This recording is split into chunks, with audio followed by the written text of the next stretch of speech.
Asia কাপে একই গ্রুপে বাংলাদেশ, শ্রীলঙ্কা ও আফগানিস্তান সুপার ফোরে উঠতে তাই নেট রান রেটটা রাখতে পারে বড় ভূমিকা। বাংলাদেশকে ৩২ বল হাতে রেখে হারিয়ে সেই রান রেট বাড়িয়ে রাখল শ্রীলঙ্কা।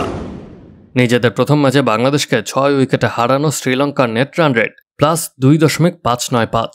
২ ম্যাচে ২ পয়েন্ট পাওয়া বাংলাদেশের নেট রান রেট -0.650। বাংলাদেশের ইনিংস শুরু হয়েছিল দুঃস্বপ্ন দিয়ে।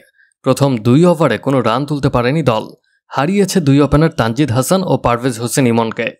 এরপর আবার রান আউটে কাটা পড়েন তাওহিদ হৃদয়। ৩৮ রানে মেহেদী হাসান ফিরলে আরও বিপদে পড়ে দল। অধিনায়ক লিটন দাস কিছুটা আশা জাগালেও ২৮ রান করে আউট হলে ৫৩ রানে ৫ উইকেট হারায় বাংলাদেশ। তবে ষষ্ঠ উইকেটের রেকর্ড জুটি করে লড়াইয়ে ফেরান শামীম হোসেন ও জাকের আলী অনিক। দুজন মিলে অবিচ্ছিন্ন ৮৬ রান তুলেন। শামীম ৩৪ বলে ৪২ ও জাকের ৩৪ বলে ৪১ রানে অপরাজিত থাকেন। নির্ধারিত ২০ ওভারে বাংলাদেশ থামে ৫ উইকেটে ১৩৯-এ। লঙ্কান বোলারদের মধ্যে হাসারাঙ্গা নিয়েছেন ২টি উইকেট।